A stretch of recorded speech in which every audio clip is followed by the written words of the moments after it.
principalmente que se justificam pelas obras. Então acha que comprando aí indulgências, né, comprando aí favores, comprando aí a sua própria salvação, o seu lugar no céu, através aí de obras, né, de esmolas, de ajuda ali e tal. O protestantismo nasceu exatamente baseado nisso.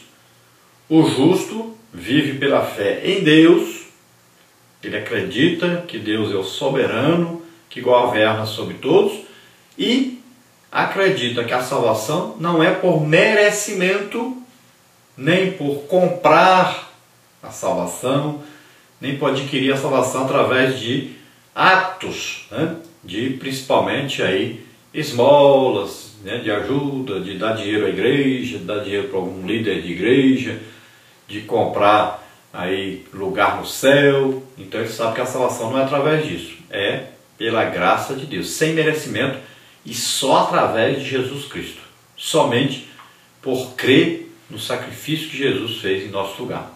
Nós vamos ver nessa lição de hoje então 4 partes aí. O livro de Abacuque, a primeira parte. A segunda parte, Abacuque e a situação do país. Terceira parte, a resposta divina.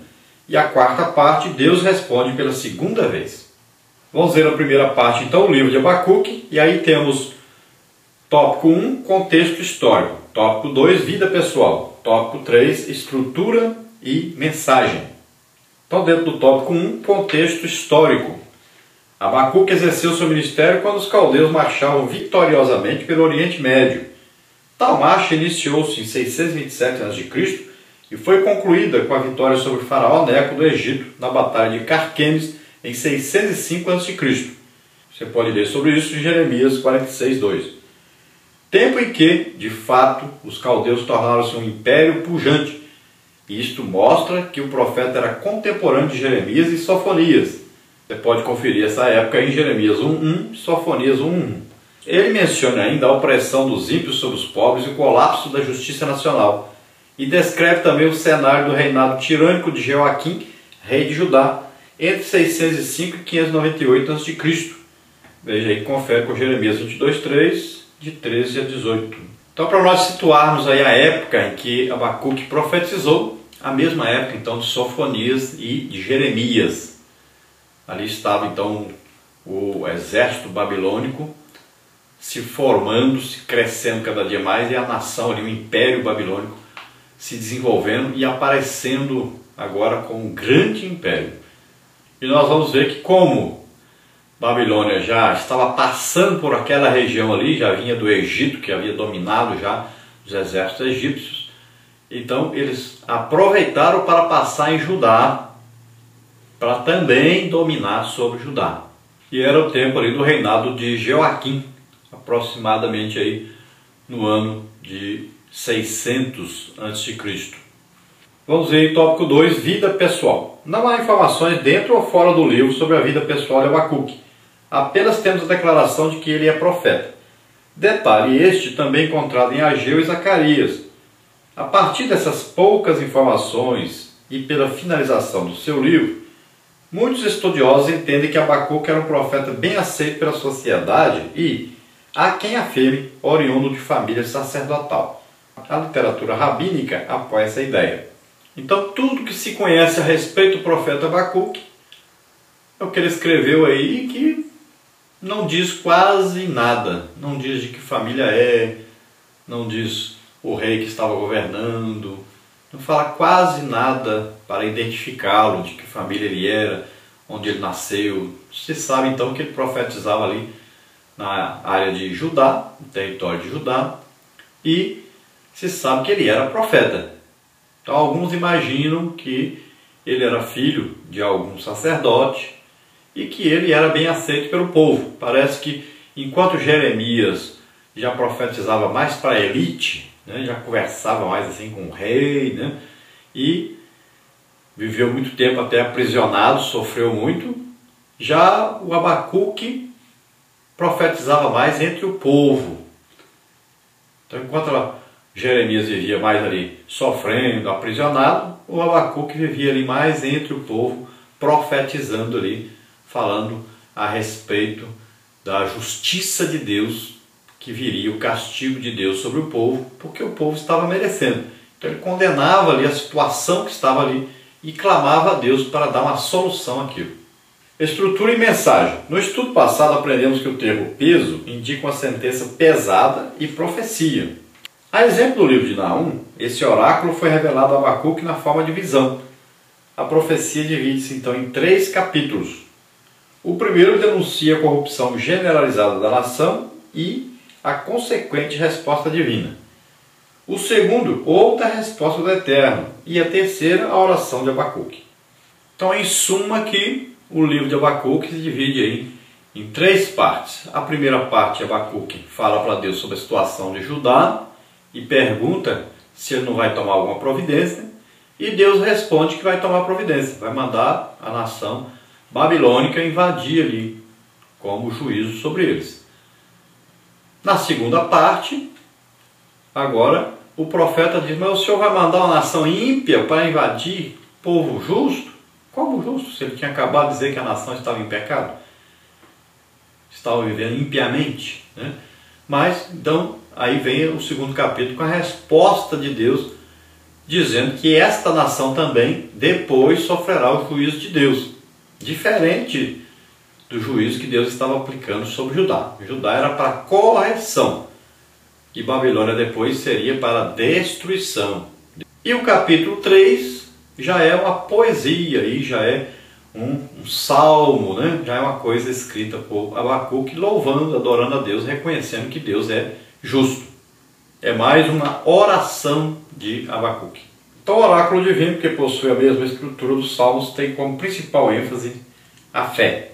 Então, a principal mensagem que nós extraímos aí, então, do livro de Abacuque é esta fé. Sem a fé na justiça de Deus, a fé no cuidado de Deus, a fé e confiança nesse Deus que governa sobre todos os povos, então o povo pereceria se não vivesse por essa fé. Então o que eles fariam?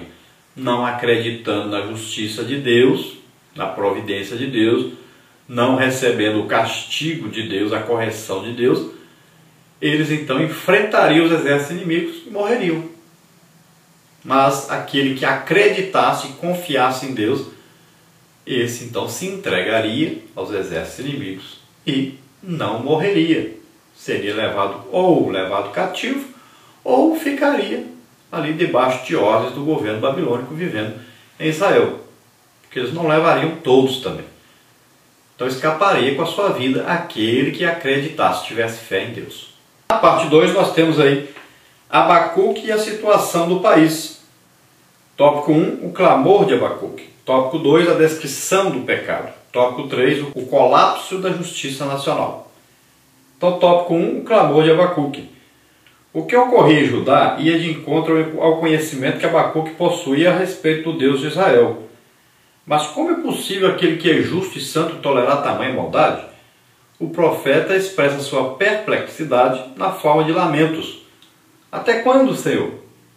Por quê? Essas perguntas indicam que há tempos Abacuque orava a Deus em busca de solução. Então o profeta já estava assim admirado, perguntando para Deus: por que será que Deus não age? Por que Deus não faz alguma coisa? O povo está tudo vivendo em pecado. Deus não vai tomar nenhuma providência? Então ele orava. E ele clamava a Deus por justiça. Clamava a Deus que Deus viesse em socorro dos oprimidos, daqueles que estavam vivendo em total injustiça por parte, principalmente, dos que tinham condição financeira, ou que tinham posição social ou política. Então ele orava e clamava. E nós vamos ver que sempre Deus ouve esse clamor. Veja bem que quando Deus veio até Sodoma e Gomorra, ele disse: olha, eu ouvi o clamor, eu ouvi aqui o que está acontecendo, vi a situação e vim para destruir aqui essa nação ímpia, esse povo ímpio que está vivendo aqui, que estão cometendo todo tipo de pecado. Então agora é Abacuque que clama a Deus por justiça. clama a Deus para que ele venha corrigir aquilo que estava ocorrendo. O povo estava vivendo totalmente fora da palavra de Deus. Estavam quebrando totalmente a aliança com Deus. Então ele começa a orar e clamar a Deus. Até quando o Senhor vai deixar isso? Até quando o Senhor vai permitir essa situação? Será que o Senhor não está vendo? Não enxerga? Então ele estava clamando a Deus, pedindo ali que houvesse ali uma resposta de Deus, uma intervenção de Deus sobre a sua nação.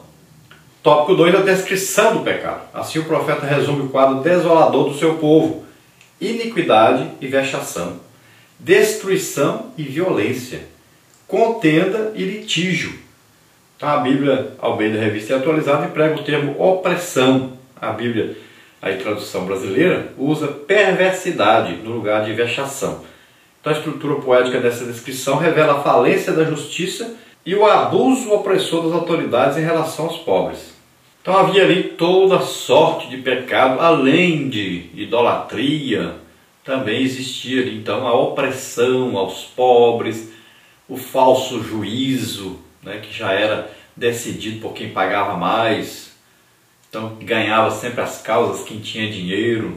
Então, os pobres eram oprimidos, eram escravizados, muitos dos israelitas eram escravizados, trabalhavam para outros que tinham posses, casamentos sendo desfeitos, prostituição, adultérios, havia uma injustiça social generalizada, os ricos oprimindo os pobres. Tópico 3, o colapso da justiça nacional. A frouxidão da lei era consequência da corrupção generalizada. Na esfera judiciária, a sentença não era pronunciada, ou quando dado o veredito, este sempre beneficiava os poderosos. A sociedade sequer lembrava-se da lei. Esta era o poder coercivo para manter a ordem pública, garantir a segurança e os direitos do cidadão. Mas a influência das autoridades piedosas não foi suficiente para mudar o estado das coisas. Somente o Senhor onipotente Israel é quem pode fazer plena justiça. Então aqueles que deveriam julgar segundo a lei de Deus, eles julgavam segundo as posses de quem estava sendo julgado.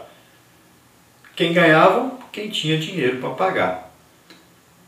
Então se esqueceram totalmente da lei do Senhor, viviam de qualquer maneira. Que a lei que o Senhor deu, esta é que mantinha a sociedade funcionando corretamente. Mas quando a lei é esquecida, então toda a sociedade se corrompe. E sabe que daqui para frente o que acontecia? É quem tem dinheiro é que domina sobre os que não têm. Então os ricos ficavam cada vez mais ricos e os pobres cada vez mais pobres, humilhados, escravizados. Então nessa hora, quem pode realmente corrigir, quem pode exercer realmente a justiça é Deus. Somente Deus intervindo. E o profeta orava para que acontecesse isso. Então Deus estava vendo a situação de Judá? Estava. Mas o que o profeta não sabia é que Deus já estava levantando uma nação que traria o seu juízo sobre aqueles que viviam em pecado, viviam contra Deus, transgrediram a lei do Senhor. Então Deus já estava com tudo pronto, sendo tudo organizado, armado para agir. Então Deus diz para Abacuque: olha, eu faço uma obra no meio de vocês que, se vocês contarem, ninguém vai acreditar. Então vai mandar a Babilônia invadir ali, tomar tudo, incendiar, vai fazer uma coisa tremenda ali, porque eles não viveram pela fé. Eles recusaram-se a aceitar o juízo de Deus, a justiça de Deus, a correção de Deus, e quiseram então combater os exércitos babilônicos, quiseram então pela força conquistar o exército que Deus estava usando para corrigi-los, e eles nunca ganhariam. E é o que eles fazem, né? Eles tentam aí ficar livres do jugo da Babilônia, e fica pior ainda para eles. O que eles fazem aí é provocar a ira então de Nabucodonosor, dos seus generais, que vão, invadem, queimam tudo, levam cativos e ainda exercem o juízo sobre principalmente a família real. É claro também que aí temos uma ideia do futuro distante ainda da vinda de Jesus.